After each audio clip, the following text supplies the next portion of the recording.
¿no? Aquí, y desde luego entre el alveolo hay un espacio y luego viene el capilar, aunque estos capilares alveolares están cubriendo toda la superficie del alveolo. Parece una circulación con flujo laminar, ¿no? Bien, entonces, vean, el intercambio de líquidos entre el alveolo y el capilar es mínimo, ¿sí? No hay intercambio de líquidos. ¿Qué hay en intercambio? ¿Qué intercambia el alveolo con el capilar? Gases. El dióxido de carbono que sale desde el capilar y va al alveolo, y el oxígeno que desde el alveolo va al capilar. Entonces no hay intercambio de líquidos.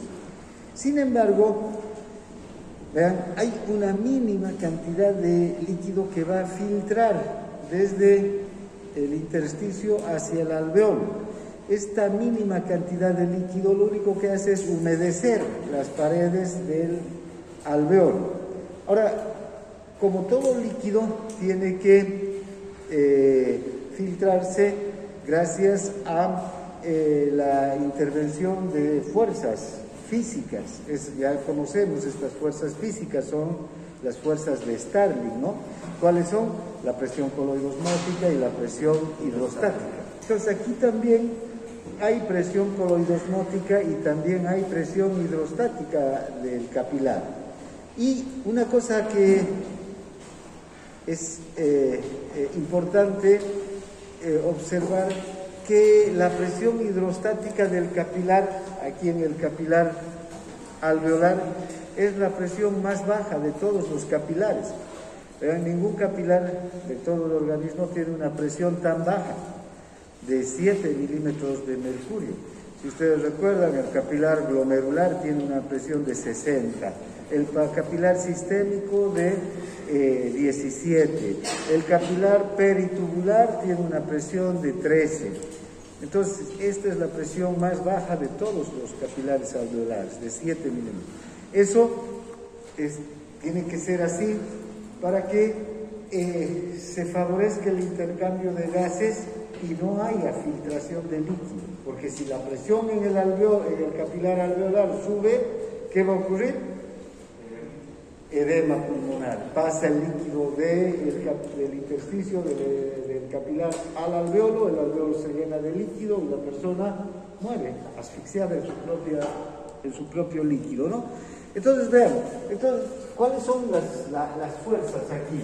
Podemos ver que no se ve bien porque no hay no oscurece bien el vidrio. Tal vez si se lo mueve alguito, creo que sí, así mejor, ¿no? Oh, gracias. Aquellas más, por favor. ¿Sí?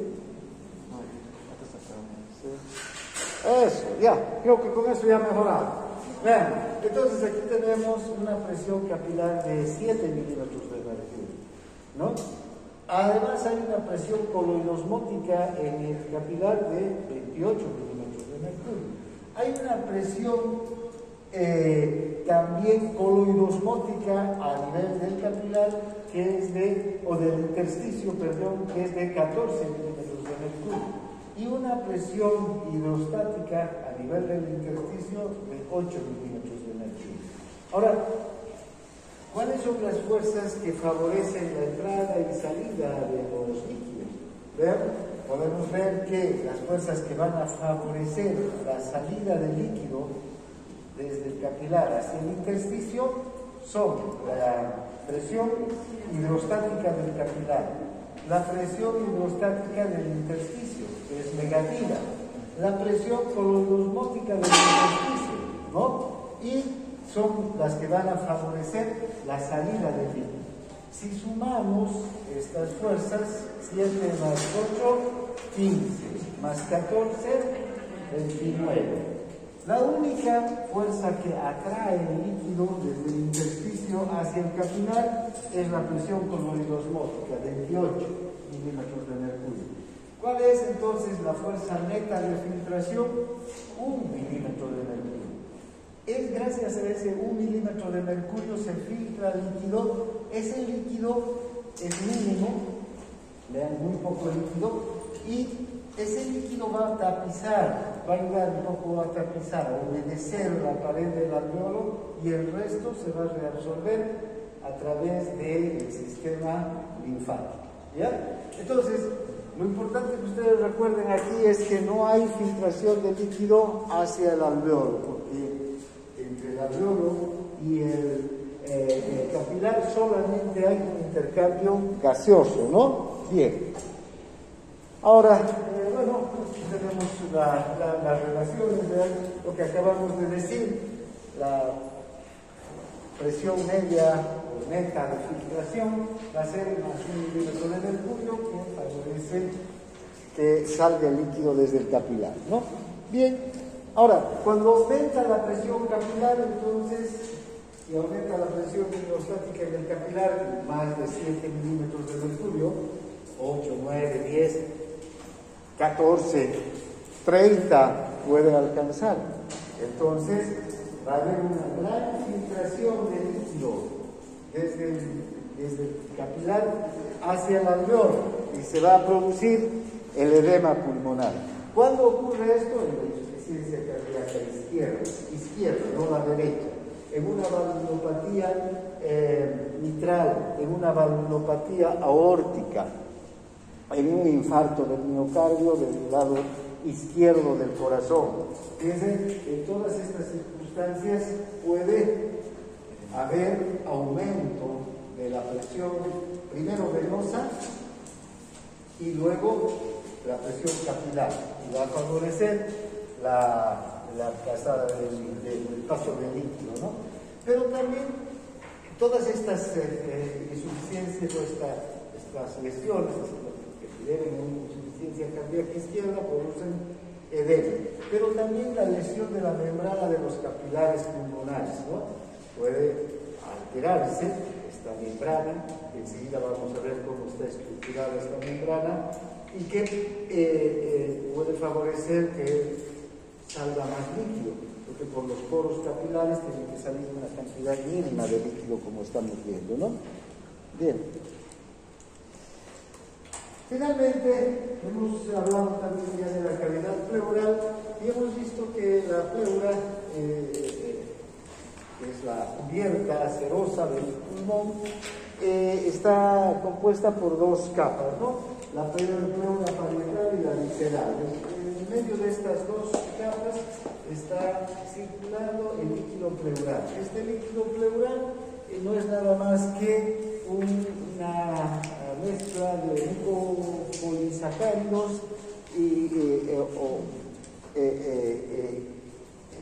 con proteínas que van a producir un efecto de lubricación. Es una sustancia lubricante que permite que las dos pleuras se deslicen entre sí. Esto favorece entonces los movimientos pulmonares. Cada vez que se produce la inspiración y el pulmón se expande, ¿verdad?, roza la pleura parietal y la pleura parietal resbala sobre la pleura visceral. Entonces no hay una fricción entre el pulmón y la pleura, y peor todavía entre el pulmón y la pared torácica, ¿no? Esta pleura o este líquido pleural se produce en toda la superficie de la pleura, tanto la pleura parietal como visceral, y circula el líquido pleural. No es un líquido que está ahí eternamente, ¿no?, sino es un líquido que todo el día se produce y todo el día circula, y esta circulación va a llevar a que el líquido salga del espacio pleural y llegue hacia los linfáticos, y son los linfáticos los que se le van a llevar todas esas sustancias que componen el líquido pleural hacia la sangre, ¿no?, las circulaciones del conducto torácico, ¿ya? Bien, entonces, esa es la característica del líquido pleural.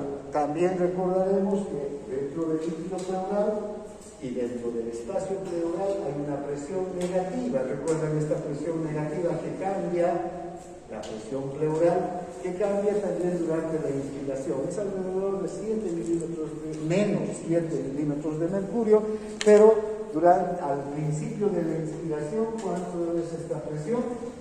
Cuando estamos empezando a inspirar, menos 5. Y al finalizar la inspiración, menos 7.5. Luego, cuando se expira, otra vez la presión sube de menos 7.5 a menos 5, ¿no?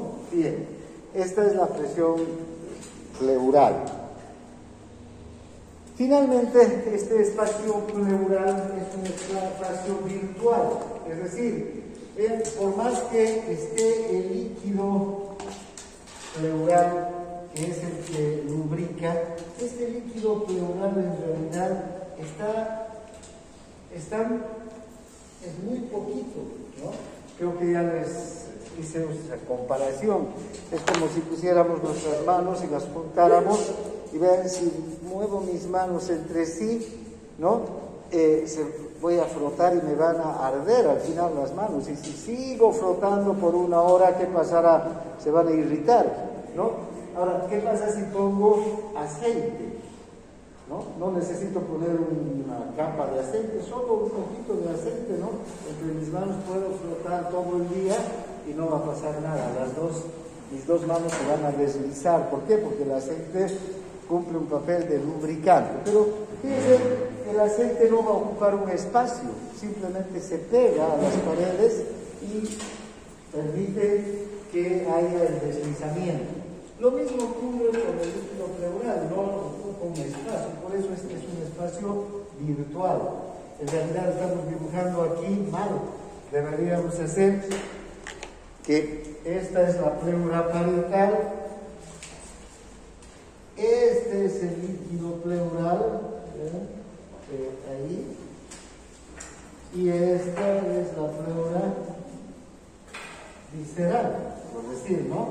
Entonces es un espacio virtual, no hay nada, no hay nada que ocupe ese espacio, solamente este líquido que lubrica, que permite que resbale las dos pleuras. Este espacio se puede volver real cuando hay un derrame, cuando hay otra sustancia que ocupa la cavidad pleural. Puede ser, por ejemplo, el aire, ¿sí? El aire ingresa a la cavidad virtual, puede ser un neumotórax, eso es como consecuencia, por ejemplo, de un trauma, ¿no? El espacio pleural entra en contacto directo con el aire atmosférico, se igualan las presiones y el aire ingresa a la pleura. Puede entrar sangre también en traumas, en motoras se llama eso. Puede entrar pus. Cuando entra pus se llama piotórax en infecciones. ¿Vean? Entonces hay diferentes líquidos o diferentes sustancias que pueden ocupar este espacio virtual y generalmente ese espacio virtual, cuando es ocupado, es como consecuencia de alguna patología. Lo normal es que no haya nada. Cuando se ocupa este espacio virtual por cualquier sustancia, sea agua, sea sangre, sea aire, sea pus, ¿no? Por cualquier situación, vean,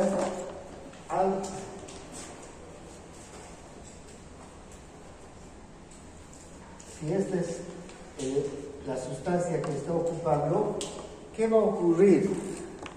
Esa sustancia va a hacer que aumente la presión aquí adentro. ¿Sí? Va a aumentar la presión. Ya no va a ser esa presión negativa, sino cada vez va a ser una presión más alta. ¿Y qué va a ocurrir? Se va a limitar la expansión de los pulmones. ¿Y entonces qué le va a pasar al paciente? No va a poder respirar, ¿no? El paciente no va a poder expandir los pulmones para llevar el volumen corriente de aire. Entonces va a empezar a tener dificultad para respirar. Esa es una directa consecuencia. Estos pacientes con hipotórax, con neumotórax, con hemotórax, con cualquiera de estas situaciones, no pueden respirar cómodamente. ¿Por qué? Porque no se expanden los pulmones, porque la presión negativa del espacio pleural ha cambiado por el líquido que se está ocupando. Bien, entonces hasta aquí este tema. Ahora veamos otro tema. Ahora vamos a hablar del intercambio gaseoso que se da a nivel del alveolo, entre el alveolo y el capilar. A ver, ¿qué tanto te mueves? Sí. Todo el tiempo te mueves, charlas. ¿Ya? Pues bueno, pero distraes a todo el mundo. Ahí charlas, pasas cosas, te mueves. Bueno, ahora hablaremos entonces del intercambio gaseoso. A ver, primero recordaremos algunos principios físicos que tienen que ver con los gases, ¿verdad? Los gases se mueven mediante difusión simple, ¿verdad? Un gas va a ir de un lugar de mayor concentración a un lugar de menor concentración, igual que los líquidos. El mejor ejemplo que podemos darles es lo que pasa en una garrafa de gas o en un tubo de oxígeno, ¿no? Ahí adentro el gas está muy concentrado a una presión alta, ¿no? Y afuera, en la atmósfera, la presión atmosférica es mínima, pues baja. ¿Qué pasa cuando largamos el gas, abrimos la válvula? No va a entrar el aire de la atmósfera a la garrafa, ¿no? Sale a toda velocidad hasta que se vacía y queda sin nada de gas. Entonces ya se igualan las presiones y no hay circulación. Entonces vean, siempre los gases se mueven por difusión, y la difusión no es nada más que el movimiento de moléculas por su propia energía cinética, que va de un lugar de mayor concentración a uno de menor concentración. ¿Qué es la energía cinética? Es esa energía que tienen las partículas que chocan entre sí. Recuerden, las partículas chocan entre sí y se impulsan.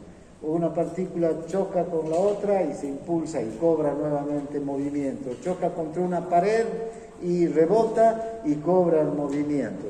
Ahora, cuanto mayor sea la concentración del gas en un recipiente, cuanto más partículas hay del gas en un recipiente, más rápido van a chocar, porque hay muchas que están moviéndose y chocando unas con otras. Si son pocas, las partículas chocan eventualmente, ¿no? Y entonces el movimiento es más lento. Por eso que de una garrafa llena el gas sale pero a gran velocidad, y de una garrafa vacía sale lentamente, ¿no? Bien. Ahora, estas moléculas y estos choques y este movimiento es aleatorio. ¿Qué quiere decir aleatorio? Que se da de acuerdo a casi, digamos, la casualidad, cuando dos moléculas se encuentran al pasar por un espacio, ¿no? Y cuanto más moléculas hay, entonces más choques. Cuanto menos moléculas, menos choques. ¿Se entiende, no? Bien, ahora, en una cámara de gas, entonces, ¿qué va a ocurrir? Como esta, por ejemplo, el movimiento neto, la difusión del gas va a ser en este sentido, ¿no es verdad? De este lugar de mayor concentración a este lugar de menor concentración. Ya les decía, este movimiento es aleatorio, la difusión es aleatoria. ¿Por qué? Porque fíjense, estas moléculas chocan, cuando se encuentran entre estas que están aquí, chocan muy eventualmente. Entonces están moviéndose lentamente estas moléculas. Y también se mueven, pueden ir hacia allá, pero estas que están aquí se van a chocar más frecuentemente porque se van a encontrar más rápidamente unas con otras, y entonces esos movimientos van a hacer que estas se muevan velozmente y se van a dirigir hacia el lugar de menor concentración, ¿no? Entonces la difusión neta entonces de este gas va a ser mayor en el sentido de, digamos, de izquierda a derecha, de un lugar de mayor concentración a uno de menor concentración. Ahora, para referirnos a los gases, cuando hablamos, por ejemplo, del sodio, del hidrógeno, de la glucosa, que son moléculas hidrosolubles sólidas, nos referimos a ellas en concentración, y esa concentración es en milimoles o miliequivalentes, ¿no es verdad? Con los gases no nos vamos a referir como concentración, aunque evidentemente hay una concentración, hay más moléculas de gas, como hemos visto hace un momento, ¿no? Hay mayor cantidad de moléculas de gas en un lado que en otro, o las moléculas del gas están dispersas en un recipiente. Nos vamos a referir a las moléculas del gas para hablar de su concentración, pero a través de otra medida, de la presión, porque el gas, fíjense, las moléculas de gas ejercen una presión sobre las paredes del recipiente que lo contiene, al gas. Cuanto menos moléculas hay menor presión sobre la pared, ¿no? Y este es el alveolo. Y aquí tengo estas cuantas moléculas. La presión sobre la pared del alveolo, digamos que es una, ¿no? Si hay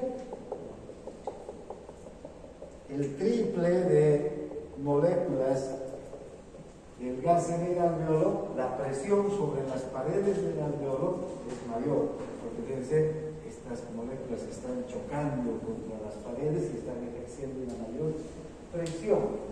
Esa presión la podemos medir en dos, digamos, valores, en centímetros de agua o en milímetros de mercurio. Para el gas y para los gases biológicos vamos a utilizar la medida de milímetros de mercurio, ¿ya? Lo mismo que para la presión arterial, ¿recuerdan? Bien, ahora, entonces vamos a ver que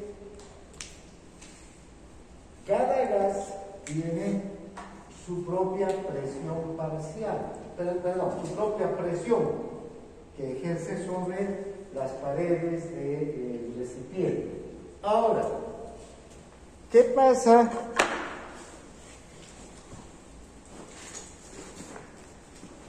Disculpen, pero aquí.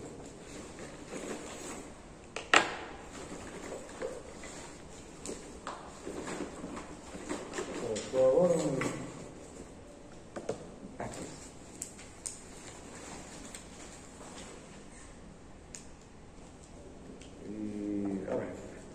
¿qué pasa si en este recipiente, como que es el alveolo, tenemos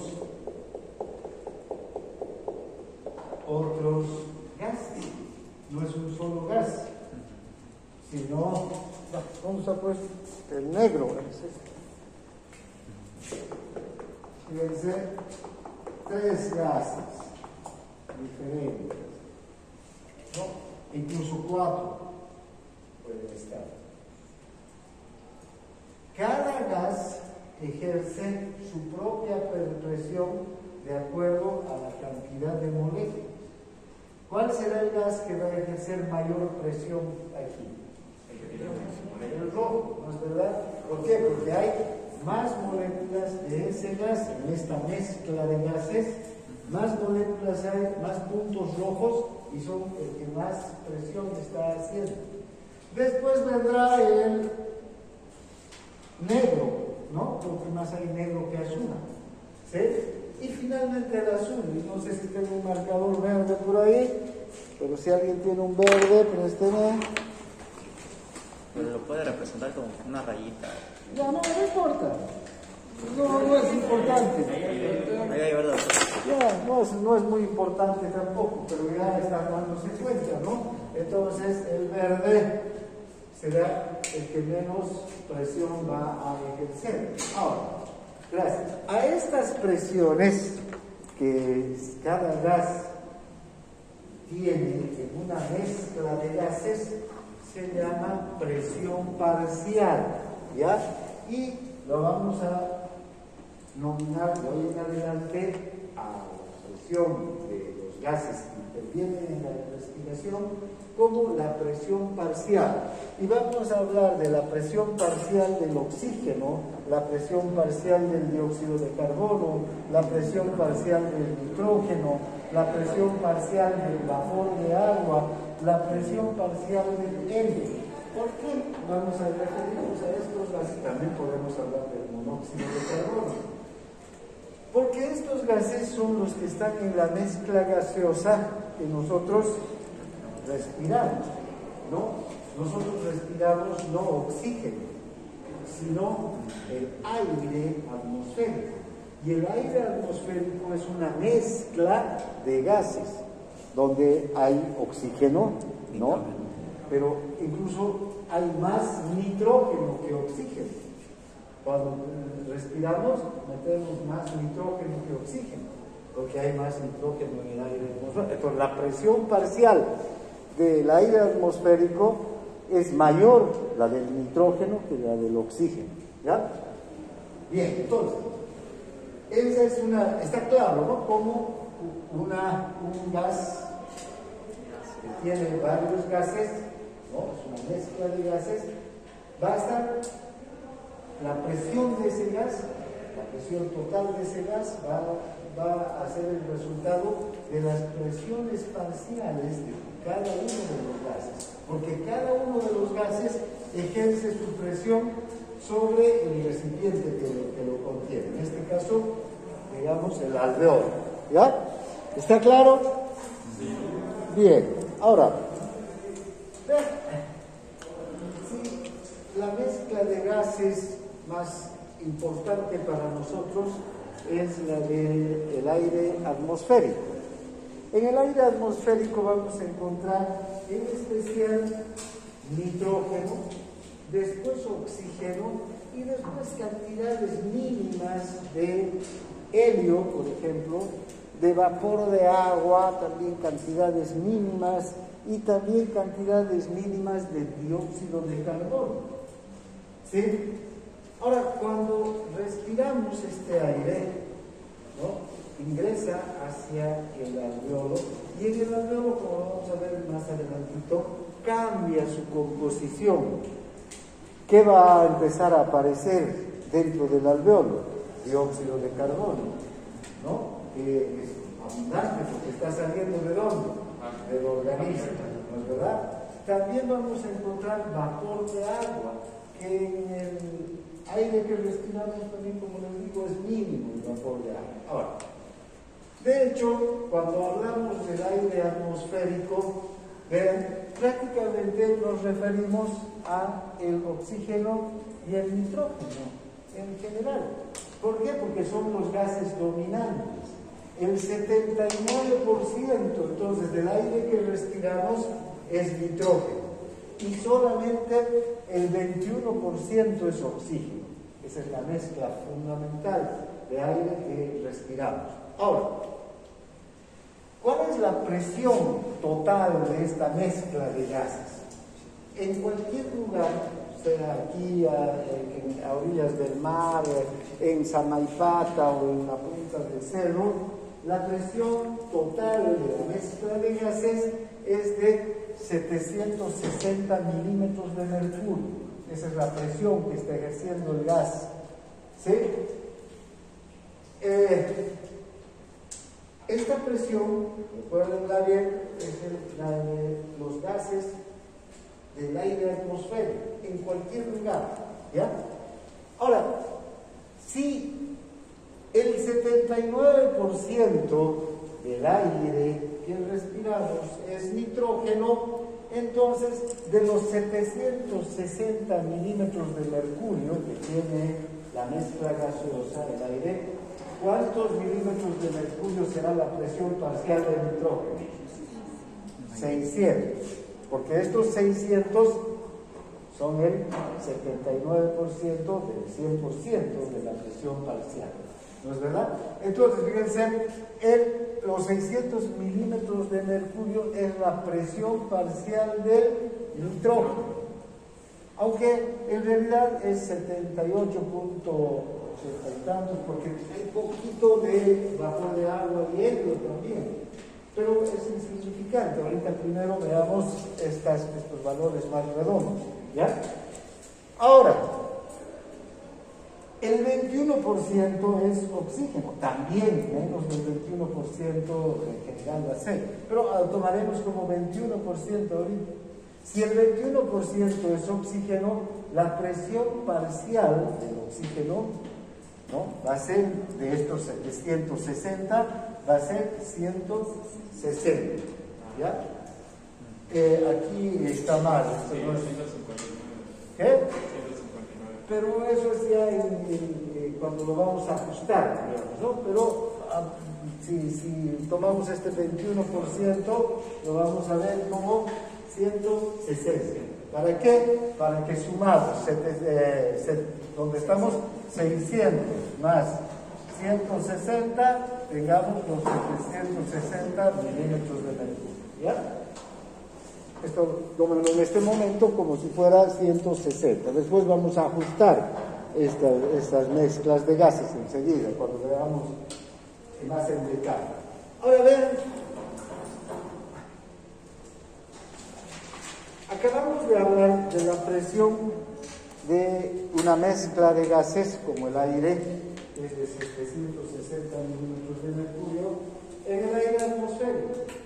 Pero los gases, cuando están disueltos en los líquidos o cuando están en los tejidos también, porque los gases que respiramos, el oxígeno, el dióxido de carbono, el monóxido de carbono, se van a disolver en los líquidos corporales, en la sangre, en el líquido intersticial, en el líquido intracelular, o en los tejidos, ¿no? Se van a disolver en las células.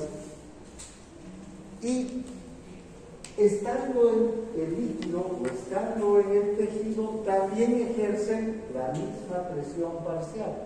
Es decir, esté donde esté, si el gas está en la célula, fíjense, en una célula cualquiera ejerce el oxígeno, este oxígeno va a ejercer una presión sobre las paredes de la célula, sobre las membranas de la estructura que lo contiene. Entonces va a ejercer la misma presión parcial, ¿ya? Entonces, el gas disuelto también va a tener su propia, y si es una mezcla de gases, va a tener su propia presión parcial. Por ejemplo, vean, en la sangre, ¿qué gases están? El oxígeno y el dióxido de carbono. Esos son los gases que normalmente tienen que estar, ¿no? El oxígeno que respiramos y el dióxido de carbono que está saliendo de la célula. Los dos gases tienen su propia presión parcial, ¿sí? Y esa presión parcial se va a dar de acuerdo a la cantidad, a la concentración del gas, de las moléculas de gas, ¿no es verdad? ¿Dónde habrá mayor presión parcial de oxígeno? ¿En la sangre arterial o en la venosa? Arterial. En la sangre arterial. Vamos a ver que la presión parcial del oxígeno en la sangre arterial es alta, ¿ya? Unos 95 milímetros de mercurio. En cambio, en la sangre venosa, el oxígeno es bajo. ¿Por qué? Porque sale de la circulación en los capilares hacia las células. Entonces disminuye la cantidad de gas que está en sangre venosa y la presión parcial de oxígeno disminuye, desde luego. En cambio, el dióxido de carbono, ¿dónde será mayor? la sangre venosa. En la sangre venosa, porque está viniendo de las células, ¿no es verdad? Y luego llega al alveolo, eliminan el alveolo y en la sangre arterial hay dióxido de carbono, pero ya en menor cantidad. Y entonces la presión parcial en la sangre arterial es menor. ¿Ya? Entonces, ahora, todos los gases en una mezcla, si están en estado líquido o en los tejidos, también van a ejercer su propia presión parcial. Y la suma de las presiones parciales va a ser la presión total, ¿no?, de la mezcla de gases. Bien, ahora,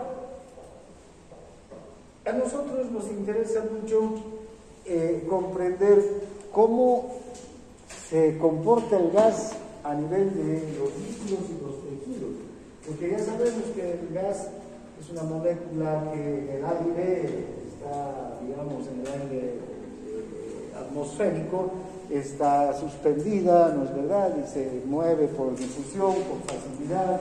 Pero ¿qué ocurre en los tejidos? Hay gases que van a tener una mejor solubilidad con los líquidos y con los tejidos. ¿Qué quiere decir esto? Que se disuelve fácilmente el gas. El gas ingresa al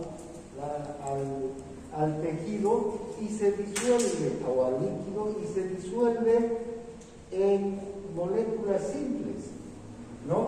Vean, una cosa es, si este es el agua y inyectamos aquí aire, el aire, ¿qué vamos a tener? Si con una manguera meto aire, ¿qué va a pasar? ¿Qué vamos a ver aquí adentro? Burbujas, ¿no es verdad? Burbujas que salen hacia la superficie. Esas burbujas. Ahora, hay gases que se disuelven fácilmente, es decir, el oxígeno, por ejemplo, se disuelve y en moléculas, y entonces se queda en el agua, circulando como oxígeno molecular. Entonces, un oxígeno, otro oxígeno, otro oxígeno. El dióxido de carbono tiene mayor capacidad todavía de disolverse como molécula en el agua. En cambio, el nitrógeno no se disuelve. El nitrógeno sigue como moléculas unidas, asociadas, enlazadas, ¿sí? Y entonces, aquí en las burbujas, ¿quién está? El nitrógeno. Cuando vemos las moléculas, las burbujas, esas burbujas generalmente se forman debido al nitrógeno, ¿ya? ¿Han oído ustedes que, por ejemplo, cuando un buzo entra a la superficie muy adentro, más allá de 100, 200 metros de profundidad, cuando sale, tiene que salir muy lentamente? ¿Por qué? Porque el aire que está respirando se puede ingresar y hacer burbujas en su interior, el nitrógeno, como el nitrógeno, no por el dióxido de carbono o el oxígeno. ¿Sí? Ahí por la presión. ¿Y qué presión? ¿Cuál presión? ¿Cuál es la presión que va a hacer que se formen esas burbujas? La presión del propio agua. Entonces, cuando ya está una presión menor al salir, entonces no se van a formar las burbujas, ya, cuando respiran, y no van a entrar al interior de la circulación. Entonces, ahora, un gas entonces se puede disolver con facilidad y otros se pueden tener mayor dificultad. Entonces, para que un gas pueda estar disuelto en un líquido, pueda disolverse en un líquido, hay algunos factores que tienen que ver en su, digamos, en la capacidad de disolución de este gas en un líquido. Uno es la concentración del gas, otro es el coeficiente de solubilidad del gas. Este coeficiente de solubilidad es el que les digo, que algunas moléculas son atraídas física o químicamente hacia el agua. Eso ocurre con el dióxido de carbono y el oxígeno. El agua los atrae y los disuelve. En cambio, otras no. más bien son repelidas y forman burbujas, como el nitrógeno dentro del agua, y no se disuelven en el agua. Bien, ahora, vean, hay un coeficiente de solubilidad. ¿Cómo se saca ese coeficiente de solubilidad? A través de, es igual a la presión parcial del gas sobre la concentración total del gas y el coeficiente de solubilidad. ¿Ya? Y esto despejamos y podemos sacar el coeficiente de solubilidad, ¿no? Conocemos la presión parcial y si conocemos la concentración podemos sacar el coeficiente de solubilidad. Bien, ahora, este coeficiente de solubilidad para los diferentes gases del aire, vean, el oxígeno tiene un coeficiente de 0,024. El dióxido de carbono tiene un coeficiente, coeficiente de solubilidad de 0,57. Si ustedes ven, el monóxido de carbono 0,18. El nitrógeno 0,012 y el helio 0,008. ¿Cuál será más soluble? El dióxido de carbono se acerca más al 1, ¿no? Al 1. Ahora, el dióxido de carbono entonces es el gas más soluble. ¿Qué quiere decir esto? Que menos cantidad de gas se necesita para que este circule con mayor facilidad. ¿Sí? Menos presión parcial del gas se necesita para que este gas se mueva con facilidad. Luego está el oxígeno, es el que viene. Y fíjense, este gas, el monóxido de carbono, es muy parecido al coeficiente de solubilidad del oxígeno. ¿De dónde estará este gas? El monóxido de carbono. Monóxido de carbono. ¿Dónde lo encontramos? Al monóxido de carbono. ¿Ah? En el cañón del tubo del agua. Monóxido, puede haber algo ahí. Fumando también. Todo, fíjense, cuando se queman las sustancias orgánicas, ¿qué van a desprender? Monóxido de carbono. Hoy día, como hay humo, ¿no ven? En el ambiente, estamos respirando pequeñas partecitas de monóxido de carbono. ¿Qué sucede cuando este gas se traslada fácilmente por los tejidos, igual que el oxígeno? Con la misma facilidad se disuelve y se traslada por los tejidos, el monóxido de carbono. Fíjense, si nos quedamos en este curso y empieza un incendio, se queman los asientos, las maderas, todo lo que hay aquí, se va a concentrar el monóxido de carbono, vamos a respirar el monóxido de carbono y va a sustituir al oxígeno y nos vamos a intoxicar fácilmente. Vean, por ejemplo, la mayor parte de las personas que mueren en los incendios no mueren quemados, después ya les quemará el fuego. Mueren primero por la intoxicación, pues esa intoxicación es en minutos, ¿no? Empiezan a respirar un aire cargado de monóxido de carbono y se disuelve fácilmente, exactamente igual que el oxígeno, y además ocupa la hemoglobina. Cuando el monóxido de carbono ocupa la hemoglobina que se llama la carboxihemoglobina, ¿no? Vamos a ver después, cuando hablemos. Entonces, fíjense, el cambio del helio o el nitrógeno tiene un coeficiente de solubilidad tan alto que no ingresan al organismo, en realidad no atraviesan los tejidos. Del alveolo salen de nuevo, no entran a nuestras células, no entran a la circulación, ¿sí? Por eso es peligroso que cuando estos buzos que tienen una mascarilla y están respirando el aire atmosférico, porque bueno, el que está en los tubos es igualito, tiene la misma composición que el aire atmosférico, pero al estar saliendo desde una superficie tan profunda, la presión del agua hace que se formen estas burbujas y atraviesen el alveolo, ¿no? Y que el gas atraviese el alveolo y como en el interior no se solubiliza, se forman burbujas. Bien, entonces esa es la característica, ¿no? Bueno, ahora, una cosa importante también es que nosotros tenemos que comprender que el gas y en la respiración, el gas y los gases de la respiración, en especial el dióxido de carbono y el oxígeno, atraviesan diversas fases. El oxígeno, pongan que los puntos azules son el oxígeno. El oxígeno primero está en una fase gaseosa, ¿no es verdad? En el aire que estamos respirando, el gas. Luego el gas ingresa hasta el alveolo. El alveolo es una cámara aérea. Entonces está en una fase gaseosa. De esta fase gaseosa, el oxígeno tiene que pasar a una fase líquida. ¿Dónde ya es fase líquida? En el intersticio y en el capilar, y en los tejidos y en las células.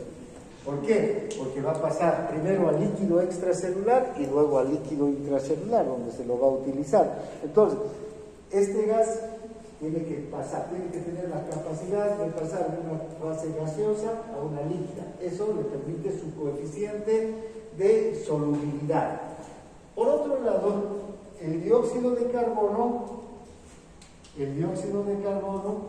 tiene que pasar de una fase líquida, que está en la sangre, primero en la célula donde se forma, luego al líquido extracelular, luego a la sangre, y luego de ahí pasar a una fase gaseosa, al alveolo. Entonces estos gases se mueven con facilidad desde una fase líquida a una fase gaseosa. El agua también suele moverse así, ¿no? Pero para que el agua se mueva se requiere calor, temperatura. El agua es líquida, ¿no? Ponemos fuego, se va a poner a hervir y va a generar vapor. Ya está en la fase gaseosa. Bien, entonces esa es una característica. Entonces, vean,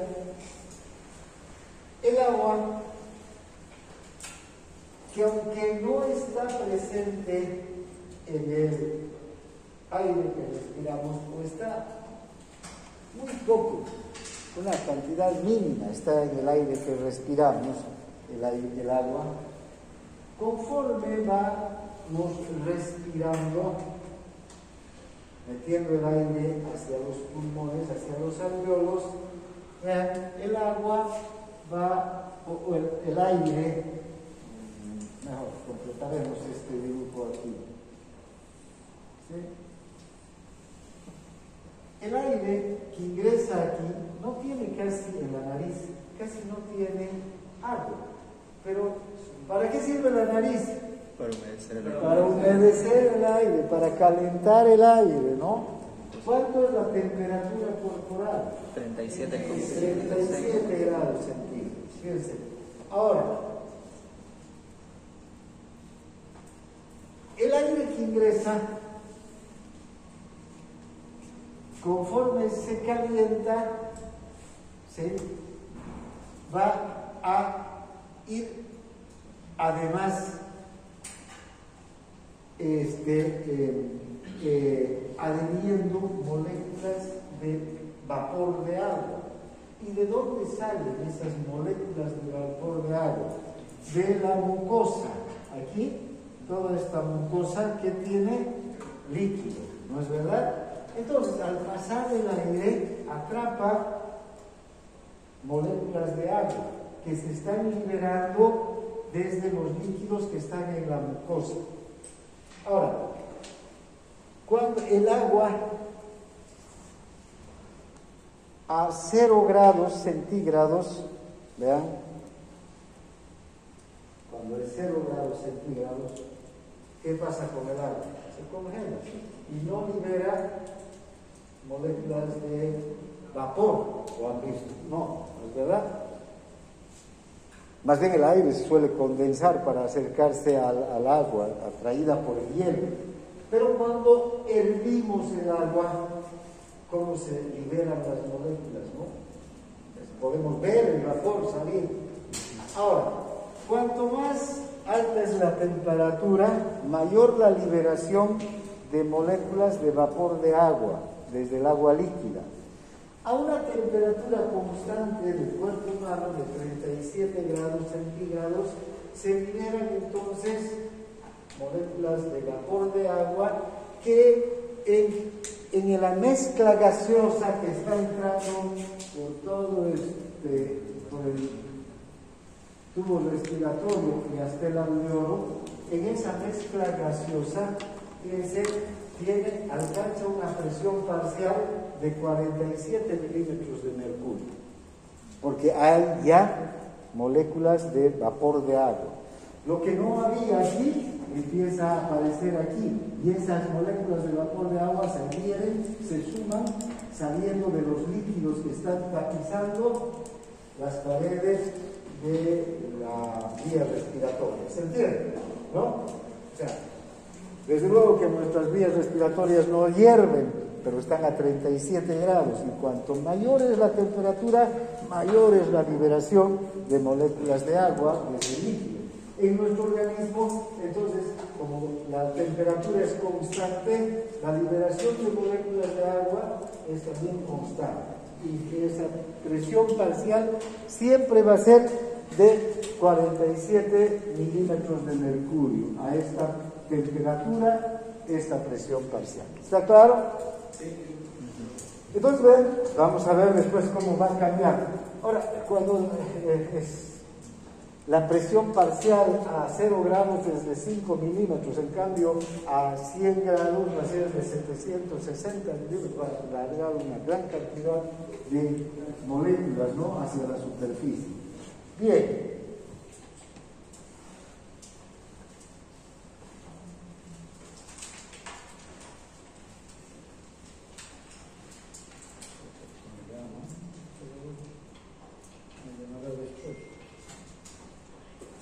Bien.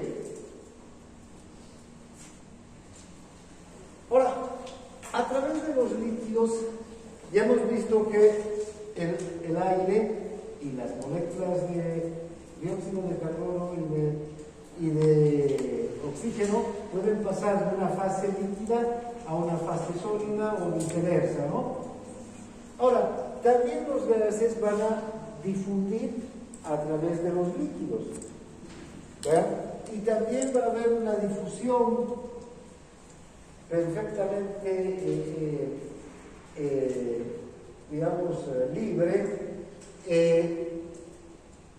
del gas en la sangre, en el intersticio o en el líquido intracelular. En los líquidos corporales los gases se van a difundir y también, vean, van a generar sus presiones parciales, sus propias presiones parciales, de acuerdo a la cantidad de gas que haya en los diferentes líquidos corporales. Ya les decía hace un momento, por ejemplo, en la sangre arterial hay mayor cantidad de oxígeno, entonces hay una mayor presión parcial de oxígeno que en el intersticio o que en la sangre venosa.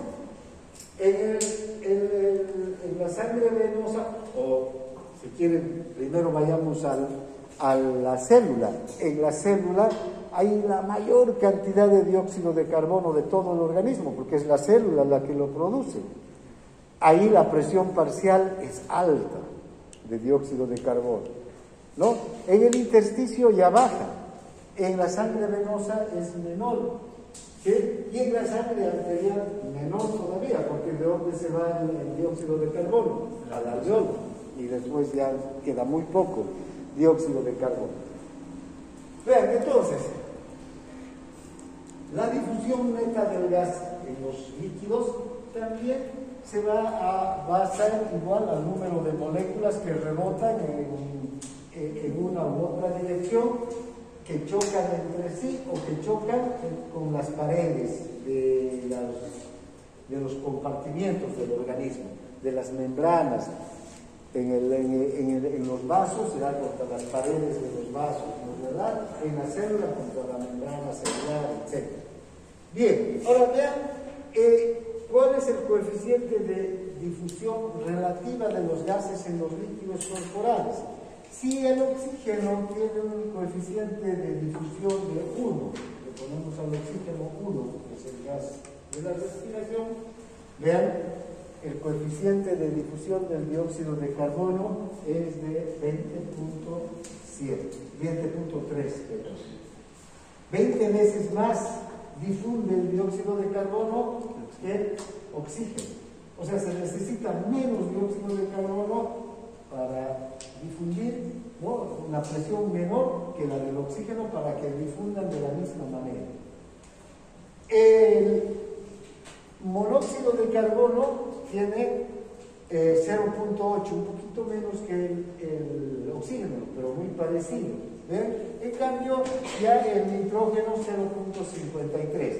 ¿De dónde se obtiene esto? ¿Recuerdan del coeficiente de solubilidad? ¿Cuánto era el coeficiente de solubilidad del agua? 0,24. Y del dióxido de carbono 0,53, ¿no es verdad? Sí. Y del monóxido de carbono 0,18. Bien, entonces también hay una relación. Esto es en el líquido, la difusión que tienen los líquidos. Bien. También entonces los gases se van a difundir en los tejidos. Y en los tejidos los gases se difunden con gran facilidad. ¿Por qué? ¿Por qué será esto? Porque son liposolubles. Tanto el dióxido de carbono como el oxígeno son liposolubles. Otros gases como el monóxido de carbono también es liposoluble. Hay otros gases que utilizamos en medicina, que se utilizan para anestesia, anestésicos gaseosos como el éter y otros, también son liposolubles, difunden con facilidad. ¿Sí? Entonces, vean, esta liposolubilidad hace que los gases atraviesen con facilidad las membranas y entonces, de acuerdo a la presión parcial del gas, van a ir de un lugar de mayor concentración a uno de menor concentración con mucha facilidad, ¿no? Bien, entonces está claro cómo se comportan los gases en el alveolo, cómo se comportan entre el alveolo y el líquido, en los líquidos y en los tejidos. Todo dependerá de su coeficiente de solubilidad, de su coeficiente de difusión y de su concentración o de su presión parcial. Bien, ahora veamos con mayor detalle la composición del aire alveolar y desde luego vamos a ver la composición del aire que respiramos y cómo el aire que respiramos va a ir cambiando en composición hasta llegar al aire alveolar. Y cómo, al final de cuentas, el aire que expiramos también va a volver a cambiar de composición. Un aire es el que ingresa, y otro el que está en el alveolo, y otro el que sale, de acuerdo a la composición, al porcentaje de las moléculas de los diferentes gases que conforman esta mezcla. Vean. Además, una cosa interesante, ya les decía que el alveolo es una cámara aérea que permanentemente está insuflada, ¿no? Esto se debe a su estructura elástica y a qué más? A la sustancia surfactante, ¿no es verdad? Entonces, el alveolo siempre está insuflado, como una cámara aérea abierta. Entonces, este aire que está en el alveolo, conforme llega, ¿cuánto de aire hay en el alveolo? Normalmente, sin contar el aire que inspiramos y expiramos, está el volumen residual y el volumen de reserva expiratorio. Entre esos dos, ¿cuánto suman? 2.300 ml. Entonces, fíjense, esos 2300 ml están permanentemente aquí, ¿sí? Y esos están facilitando que cada instante, cada milisegundo se esté produciendo el intercambio gaseoso. No necesitamos inspirar para que aumente el oxígeno en los tejidos, no. Y cuando inspiramos y expiramos, la cantidad de aire en los tejidos siempre es la misma. Recuerda, las concentraciones de todas las sustancias tienen que mantenerse casi constantes, entonces no pueden aumentar cuando inspiramos y disminuir cuando expiramos, ¿no? Entonces, eso gracias a qué? A que siempre hay aire en los alveolos y ese aire está intercambiando las moléculas que están llegando del dióxido de carbono con el oxígeno que está entrando, ¿no? El dióxido de carbono que viene desde los tejidos con el oxígeno. Ahora, gracias a que siempre hay ese aire, entonces se garantiza el intercambio continuo y permanente. Y entonces, cada que inspiramos, el aire que inspiramos se mezcla con este aire, ¿no? Y luego expiramos esa mezcla que está aquí, lo expiramos. Fíjense, cuando inspiramos entra mucho oxígeno y se mezcla con el aire que está en el alveolo. Y expiramos, además, cuando expiramos, esta mezcla, el alveolo está recibiendo mucho dióxido de carbono. Entonces, inspiramos mucho oxígeno y expiramos, ¿qué? Mucho dióxido de carbono, ¿no? Aunque también vamos a ver que vamos a expirar oxígeno. No es que no sale oxígeno, también sale el oxígeno. Pero la mayor cantidad de dióxido de carbono. Y cuando inspiramos no hay dióxido de carbono, casi mínimamente es la cantidad de dióxido de carbono que está en el aire atmosférico. Entonces, esa es una situación. Por otra, es que el aire atmosférico es seco, no tiene vapor de agua. Y ya acabamos de decir que conforme ingresa va ganando moléculas de vapor de agua, de tal suerte que el aire que está aquí ya tiene una concentración de vapor de agua diferente al aire atmosférico. Bien, entonces, fíjense cómo va variando el aire atmosférico al aire alveolar y el aire expirado. Fíjense, aquí ya vamos a ver las concentraciones más, digamos, puntuales de los diferentes gases. El aire atmosférico tiene una presión parcial de 597 milímetros de mercurio de nitrógeno. Hace rato dijimos 700, ¿cómo es? 600, ¿no? Ahora ya lo vamos a ajustar. Aquí estamos hablando del 78.62%. Ahora, ¿qué sucede cuando el aire ingresa a la vía aérea? Ese aire se ha humidificado y vean que disminuye la presión parcial del nitrógeno, ¿no? Y el porcentaje también, de 78.6 a 74.9. Pero primero hagamos un análisis de cada gas. El oxígeno en el aire inspirado o en el aire atmosférico tiene 159 milímetros de mercurio de presión parcial, el 20.84%. El dióxido de carbono es mínimo, vean, 0.3 milímetros de mercurio, el 0,04%. Porque hay dióxido de carbono en la atmósfera. Las plantas eliminan dióxido o también eliminan dióxido de carbono. Nosotros también eliminamos dióxido de carbono, se produce por otros procesos químicos también de la propia tierra. Entonces, pero es mínimo el dióxido de carbono en el aire. Luego, el agua, fíjense, el vapor de agua, 3.7, 0,5%. Y el total, 760 milímetros de mercurio, que es el 100%. Ahora, vean cómo cambia el aire humidificado. Una cosa que podríamos ver que se presenta y que aumenta en gran medida es el vapor de agua. Vean, aquí ya tenemos ya no 3.7, sino el 47 milímetros de mercurio. ¿Por qué? Porque a 37 grados de temperatura, que es nuestro cuerpo, se liberan moléculas de vapor de agua. Esas moléculas de vapor de agua generan esta presión parcial. Entonces aquí el vapor de agua ya representa el 6.2% de todo el aire. Por eso es que disminuye el nitrógeno. Pero también vean cómo disminuye la presión parcial de oxígeno y el porcentaje de oxígeno.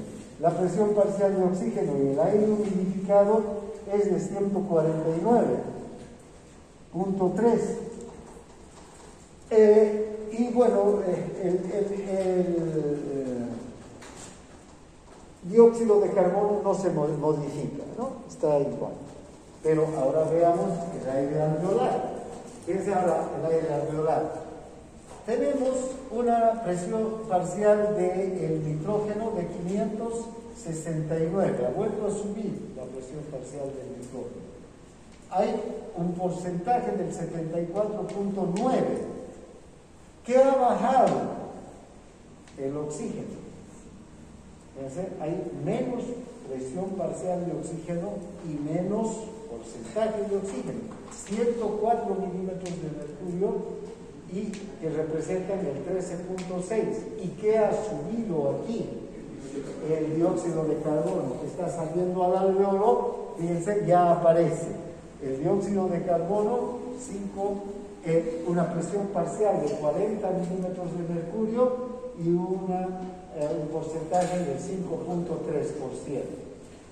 El vapor de agua se mantiene el mismo porque sigue la misma temperatura corporal y no hay nada más, ¿no? El total, 760 y 100% total. Ahora, ¿qué sucede cuando expiramos? Ahora ya estamos botando el aire. Vean cómo este aire también va a cambiar, no es el mismo, porque no estamos botando todo el aire alveolar. No vamos a botar todo el aire alveolar, se queda. ¿Cuánto de aire alveolar se va a quedar? 2.300 ml en cada respiración, a no ser que sea una respiración forzada, pero normalmente no hay problema. Ahora vean cómo va cambiando. El nitrógeno vuelve a bajar la presión parcial, 566. Eso es el 74.5%. El oxígeno vuelve a subir, 120 milímetros de mercurio, 15.7. El dióxido de carbono baja, 27 milímetros de mercurio y es 3.6%. Y el agua, 47, 6.2%. Y 760 milímetros de mercurio la presión parcial, la presión total y el 100%. ¿Por qué habrá vuelto a subir el oxígeno y baja el dióxido de carbono en relación al alveolo y baja también el nitrógeno? ¿Cuál será la razón? Si estamos expirando ese aire, estamos botando, es el aire que lo vamos a encontrar aquí, expirar. ¿Cuál será la razón? ¿Cuál? ¿Por qué será que sube? Más bien debería tener menos oxígeno, ¿no? Y más dióxido de carbono. Y más dióxido de carbono. Pero no es así. Para la acumulación de agua, digo, porque se mezcla con el aire que hay de reservas de 2.300. ¿Con cuál aire? Volumen de reserva, el de 2.300. No, eso es aquí, pues ese está mezclado de aquí y eso es el aire alveolar. Recuerda, el aire del espacio muerto fisiológico Ese aire del espacio muerto fisiológico, ¿cómo es? Es como este aire. Entonces, es como si mezcláramos este aire que está ingresando, pero que se queda aquí. Este aire no llega al alveolo, solamente se queda aquí, con estas concentraciones, en el espacio muerto. Cuando sale, este aire se mezcla con este. Por esto ocurre esta diferencia. Aquí hay harto oxígeno, ¿vean? Hay poco dióxido de carbono. Entonces disminuye el dióxido de carbono porque se mezcla este aire con este. ¿Con cuál? Con este. Mira. O sea, cuando ya botamos el aire, botamos esas últimas cantidades. ¿Ya? Entonces se bota más oxígeno que dióxido de carbono. Se vuelve a botar más oxígeno, pues claro. Porque se mezcla el aire del alveolo con el aire del espacio muerto. ¿Qué dices? Entonces ese aire que botamos, el aumento de ese aire atrapado, Ese aire atrapado, de la vía respiratoria. que no sirve para nada, ¿no ven? Que no tiene intercambio porque está en la vía. ¿Por qué se queda? Porque no llega a entrar, pues.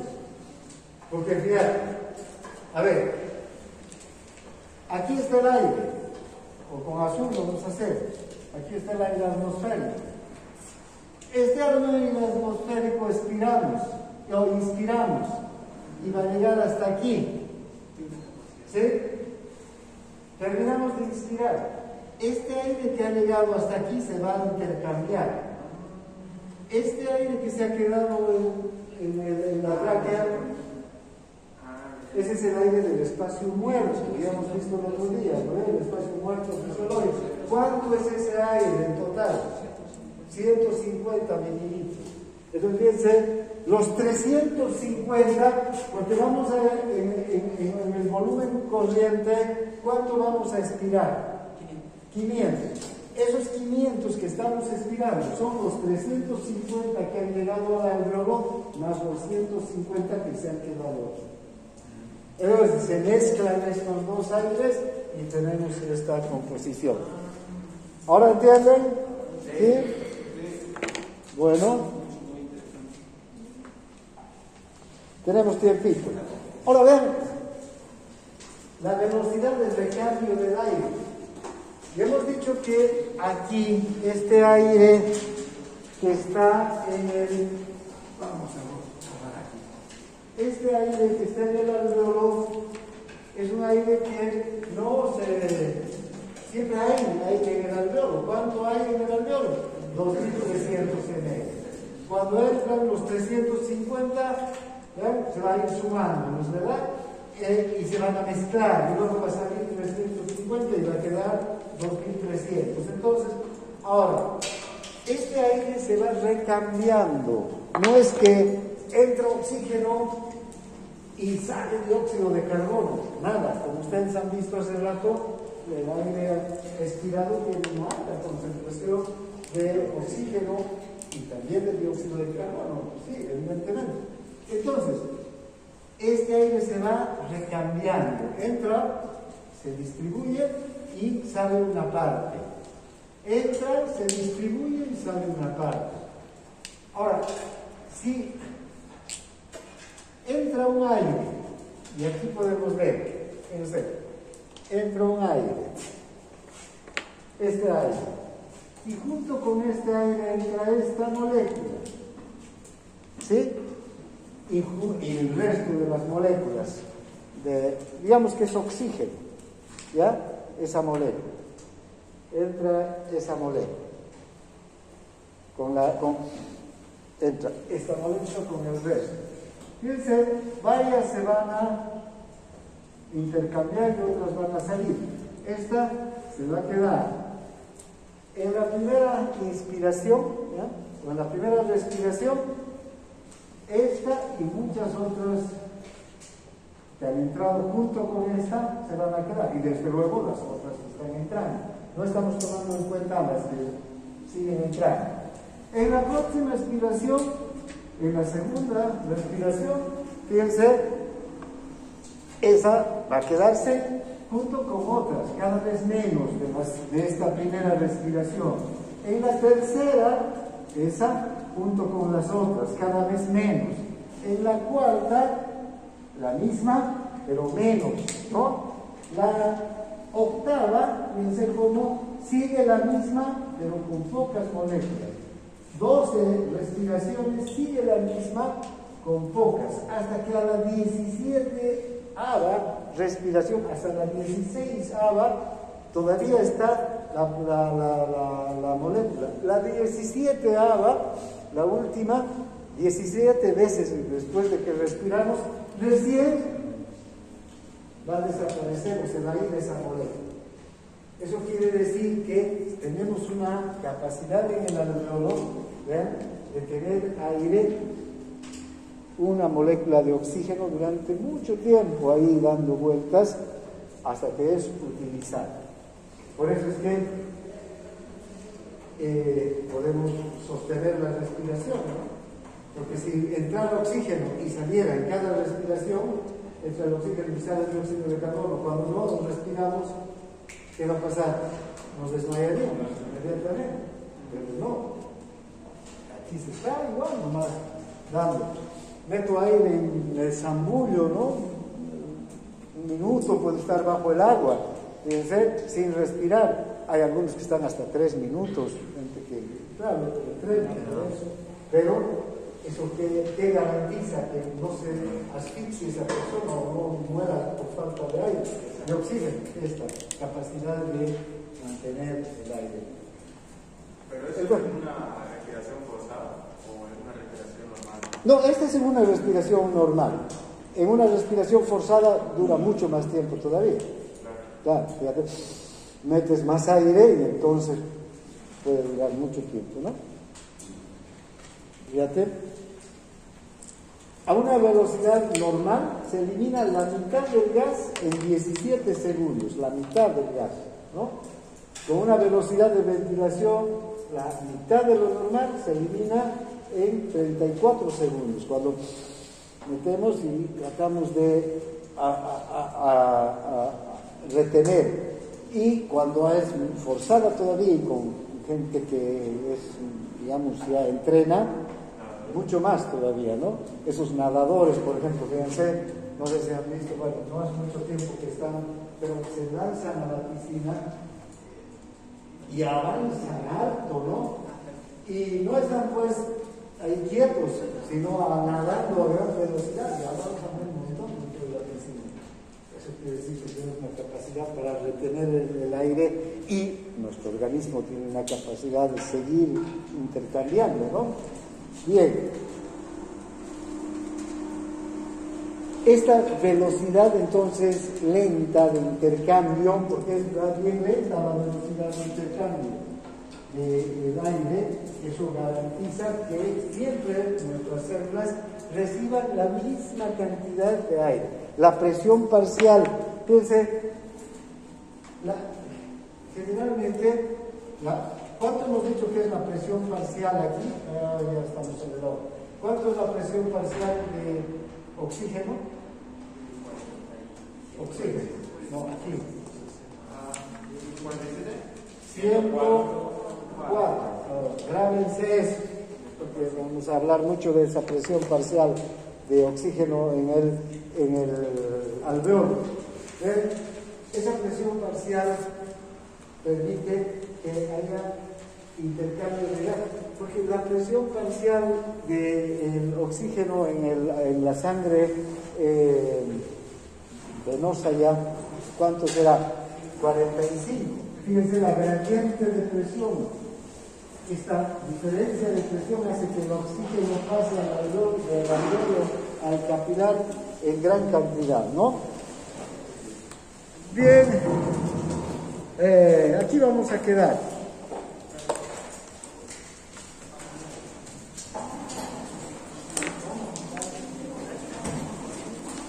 Bueno, todas las clases aquí de hoy en adelante.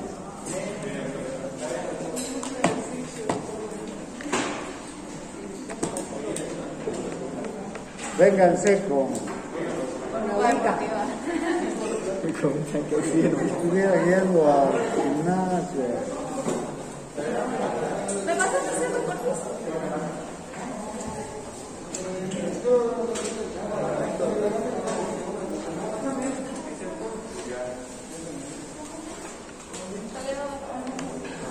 Hasta luego.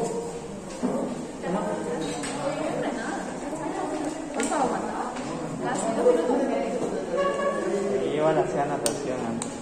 ¿Cuánto aguantaba? No sé. O sea, yo no me aguantaba así. De aguantarme un buen rato. No, es que yo también hacía años. ¿Cómo no soy un baldón? Es que no me gustaba hacer mariposas. Ah. O sea, me gustó y no me gustó. Sí.